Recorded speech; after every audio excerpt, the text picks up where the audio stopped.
Good afternoon, guys. I am going to be reading Genesis chapter 10. I'm literally about to run out of here, but I don't want to publicly record like I did last time. It just kind of didn't work out so well. So I am going to go ahead and read it now.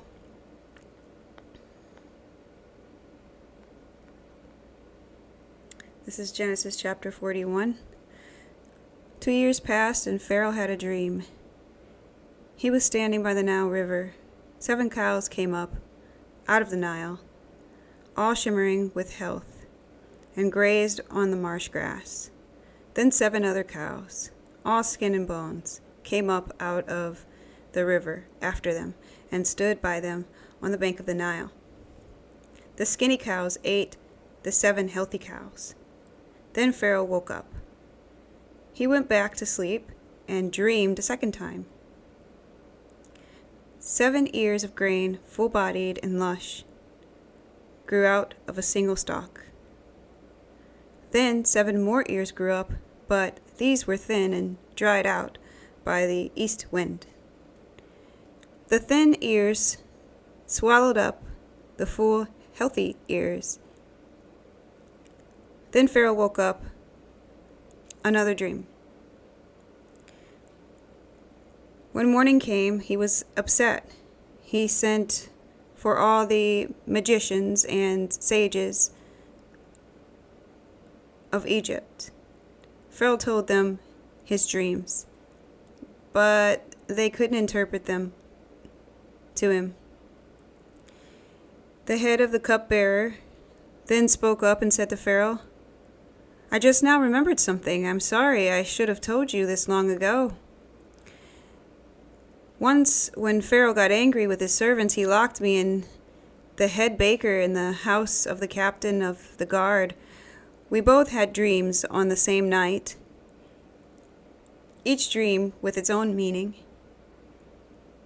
It so happened that there was a young Hebrew slave there with us. He belonged to the captain of the guard. We told him our dreams, and he interpreted them for us, each dream separately.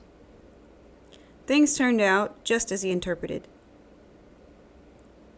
I was returned to my position, and the head baker was impaled. Pharaoh at once sent for Joseph.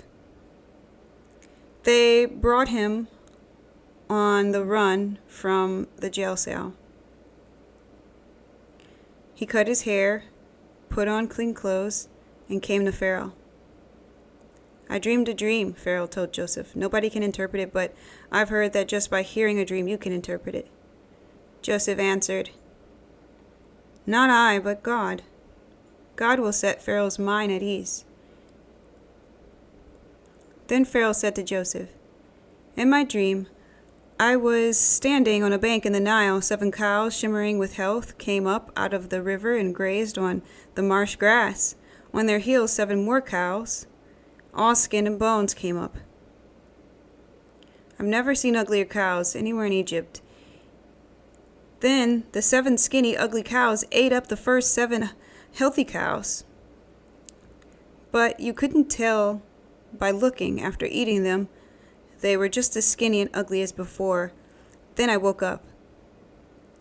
In my second dream, I saw 7 cows, 7 ears of grain, full-bodied and lush, growing out of a single stalk.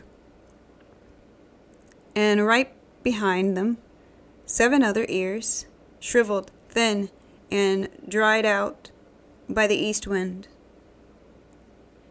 And the thin ears swallowed up the full ears. I've told this to the magicians, but they can't figure it out." Joseph said to Pharaoh, "Pharaoh's 2 dreams both mean the same thing. God is telling Pharaoh what he's going to do. The 7 healthy cows are 7 years, and the 7 healthy ears of grain are 7 years. They're the same dream. The 7 sick and ugly cows that followed them up are 7 years, and the 7 scrawny ears of grain, dried out by the east wind, are the same. 7 years of famine. The meaning is what I said earlier. God is letting Pharaoh in on what he's going to do. 7 years of plenty are on the way throughout Egypt, but on their heels will come 7 years of famine, leaving no trace of the Egyptian plenty. As the country is emptied by famine, there won't be even a scrap left of previous plenty. The famine will be total. The fact that Pharaoh dreamed the same dream twice emphasizes God's determination to do this and do it soon. So Pharaoh needs to look for a wise and experienced man and put him in charge of the country. Then Pharaoh needs to appoint managers throughout the country of Egypt and organize it during the years of plenty. Their job will be to collect all the food produced in the good years ahead and stockpile the grain under Pharaoh's authority, storing it in the towns for food. This grain will be held back and to be used later during the 7 years of famine that are coming in Egypt. This way, the country won't be devastated by famine. This seemed like a good idea to Pharaoh and his officials. Then Pharaoh said to his officials, "Isn't this the man we need? Are we going to find anyone else who has God's Spirit in him like this?" So Pharaoh said to Joseph, "You're the man for us. God has given you the inside story. No one is as qualified as you in experience and wisdom. From now on, you're in charge of my affairs. All of my people will report to you. Only as king will I be over you." So Pharaoh commissioned Joseph. "I'm putting you in charge of the entire country of Egypt." Then Pharaoh removed his signet ring from his finger and slipped it on Joseph's hand. He outfitted him in robes and the best linen and put gold chains around his neck. He put the second in command chariot at his disposal. And as he rode, people shouted, "Bravo!" Joseph was in charge of the entire country of Egypt. Pharaoh told Joseph, "I'm Pharaoh, but no one in Egypt will make a single move without your stamp of approval." Then Pharaoh gave Joseph an Egyptian name, Zaphenath-Paneah. God speaks and he lives. He also gave him an Egyptian wife, Asnath, the daughter of Potiphera, the priest of On, Heliopolis. And Joseph took up his duties over the land of Egypt. Joseph was 30 years old when he went to work for Pharaoh, the king of Egypt. As soon as Joseph left Pharaoh's presence, he began his work in Egypt. During the next 7 years of plenty, the land produced bumper crops. Joseph gathered up the food of the 7 good years in Egypt and stored the food in cities. In each city, he stockpiled surplus from the surrounding fields. Joseph collected so much grain, it was like the land of the ocean, that he finally quit keeping track. Joseph had 2 sons born to him before the years of famine came. Asnath, the daughter of Potiphera, the priest of On, was their mother. Joseph named the firstborn Manasseh, forget, saying, "God made me forget all my hardships and my parental home." He named his second son Ephraim, double prosperity, saying, "God has prospered me in the land of my sorrow." Then Egypt's 7 good years came to an end, and the 7 years of famine arrived, just as Joseph had said. all countries experienced famine. Egypt was the only country that had bread. When the famine spread throughout Egypt, the people called out in distress to Pharaoh, calling for bread. He told the Egyptians, "Go to Joseph. Do what he tells you." As the famine got worse all over the country, Joseph opened the storehouses and sold emergency supplies to the Egyptians. The famine was very bad. Soon the whole world was coming to buy supplies from Joseph. The famine was bad all over. So I'm going to make 2 separate videos because I'm like crunching for time and I just realized something about my little appointment that I've got. But I'm going to make a little bit of commentary. This was the Message, by the way. The Message, Genesis chapter 41. I like this chapter. As I said, Joseph is just one of my most favorite characters. He's just a really good stand-up guy. And in my lifetime, I've met a lot of screwball men, unfortunately. Like, I've met some really good men, too. But this just kind of lets me know, like, you know, the stereotypes about men and sometimes the behavior that I've seen from men is impractical and makes absolutely no sense. This guy is just so stand-up. You know, he did everything right, and there was a lot of people hating on him, but he came through because God was with him, and he never stopped abiding in God, despite all the trials and things that he'd been through. He was just so unfairly treated in a nice chunk of his life, you know, from 17-year-old to who knows how many years here. But I had another thought as well. I'm going to interject. The cupbearer remembering him, I think I was a little bit like questioning why would he forget, but I think maybe God had something to do with it. Maybe God had him forget or had that skip his mind in some way, because he had to, if he was free, if Joseph was free, maybe he would have left, you know, maybe he would have tried to go home, or who knows where he would have gone or done. But God wanted to keep him there. God wanted him to stay in that prison for a little while longer, because he had a really big task at hand to do, and thus a really big blessing. He basically needed to be held so that when the Pharaoh had these dreams, it was like all of it happened all for this reason. Like, and it really is. I think Joseph also says this at some other, you know, some later chapter, but all of this all happened, you know, Joseph in his dream, his original dream that his brothers was jealous of, his brothers' jealousy, him being sold into slavery, him being, you know, with Potiphar and the whole wife scandal thing, him being thrown in prison, and even the 2 men and their mysterious dreams, him being able to interpret them. You know, even the forgetting of the cupbearer, forgetting him for a while until Pharaoh had his dreams, and then, oh, whoa, I know a person who can do this, and he even apologized. I'm sorry, I don't even know why. You know, this slipped my mind. It was all for this moment. It was all for Joseph to be able to save this nation and thus other nations that are in the surrounding vicinity.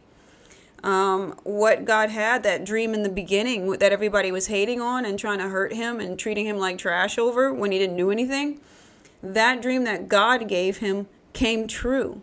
Already you can see it coming true, because he's literally, aside from the king of Egypt, you know, aside from him, Joseph is on top. You know, he's basically second in command of this entire nation. Even so much that even the Pharaoh will say, go ask Joseph. Like, he doesn't even know. He's leaving it to Joseph to do. It's like a larger version of the whole Potiphar situation. It's like the Potiphar thing was training for this time as well. Like, it's just really interesting that when you're following God, things just seem to fall into place and make sense later. And I can tell you that from personal experience. I keep saying that, but I swear I just got so many testimonies, and I'm just waiting for things to wrap itself up. And this chapter is just right on time, because it's letting me know that I'm going through the things that I've been going through over the last few years, and even with really hateful people I don't know for no reason, like just straight up full of hate, and they do a lot of dark stuff that they think nobody knows about, all this type of stuff, but it's all for a reason that God has placed me in these situations. It was definitely to increase my faith. It was definitely for me to stay with God, abide in God, just stick with God and believe in him in ways that I never would have imagined before a few years ago. And on top of that, yeah, I believe there's so many really big blessings, just like Joseph has here. There's so many that's just like right around the corner for me. And some of them are already happening, and I can't talk about any of them until like this thing that I'm waiting for happens, and it's right around the corner. Then I'm going to share a really interesting testimony within a really big one. I'm waiting for the huge one to wrap itself up, but there's little ones, and one of the little ones is about a scenario kind of like this. And it's just so true. Like, I just really appreciate this story. God was like, get over here and read it today, you know. So I'm glad I did that, because it really just helped put things into perspective, that God's got some really amazing things coming my way. And my joy is in him. Like, I've been through so much stuff, and like, when I say, like, I've had grown men I don't know, that's like 3 times my weight and everything, that I don't know, show me like the most hate I've ever seen, just because I'm like existing, you know, like just because I believe in God, or because I'm black, like whatever silly reason they come up with it, you know. But in reality, there's something wrong with them, you know, just like these brothers in this story with Joseph. There's stuff wrong with these people. It has a lot to do with that light inside you. And when I say God has helped me overcome that stuff, God has just kept me so much, and he's just continued to bless me, and he's just used that to help build me and my character. Like, the things I could tell you, really. I'm just very, very grateful. Like, this was supposed to happen for a reason. And I think also, and you'll probably see it later on in this book, but those trials aren't just for the person that's going through them. They're for the people in the surrounding areas, including the haters. It's for them too, to see some things. And I'll get into that later when we read later chapters. You'll see what I mean when I say this. But it's all for the glory of God, but there's always something that anybody can learn. And it's up to you to choose to take that lesson and take that training and really use it, you know, with God's help, really utilize it to better your character, you know, perfect your character, so to speak.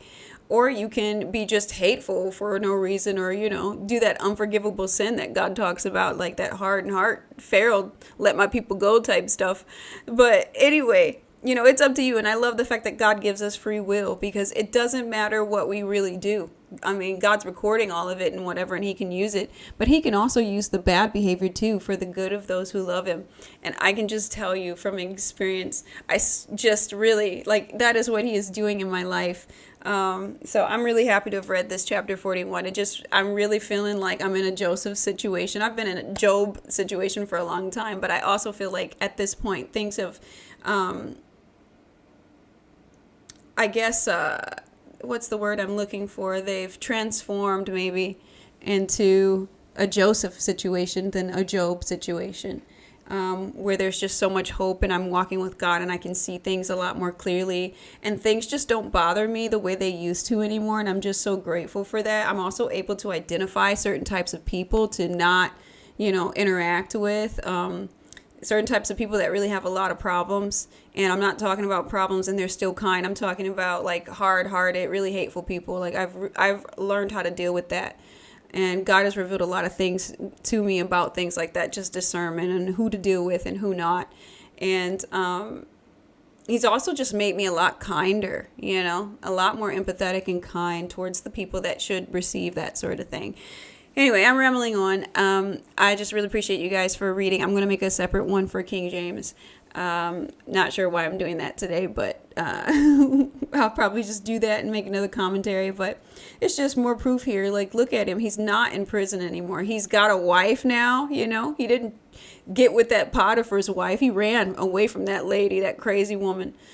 You know, like I love him for this, man. He's just not like what the stereotypical man, you know, that they put in the media, where he's a man, he has to do this sexually. No, you don't. If you're a man of God and you're really walking with God, you don't have to do any of that stuff that society says you have to do. And Joseph is just one of so many examples. There's guys right now in 2025 that are doing things like this, really saving themselves, really keeping themselves, taking care of their bodies and not being reckless.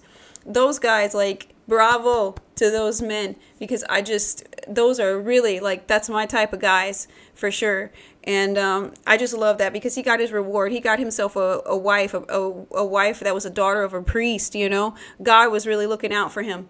And I'm sure they're not cheating on each other. On top of that, he's gotten 2 sons, and he named the first one after, forgetting his troubles. Manessa, I think it was, after just forgetting his troubles and the things that he'd been through, because God has just lifted all that off his shoulders, and he's made it possible for him to live a good life now. Like, he's on the top of the world.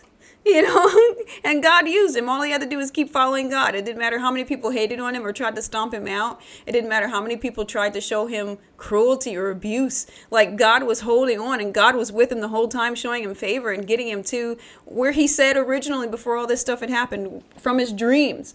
So, he literally made his dreams come true. So, I mean, I just love this story so much. It just is a prime example of, just because you're following God doesn't mean, everything's going to be hunky-dory and perfect. In fact, you're going to probably go through some really hardships, like serious hardships, and you're probably going to be wondering at some point, well, these people don't care about God. Why are they blessed and I'm going through this? Well, just know there is a huge reward, a huge harvest coming your way that's probably better than these people around you, if you just hold on and just be obedient and keep walking with God, and don't let the ways of the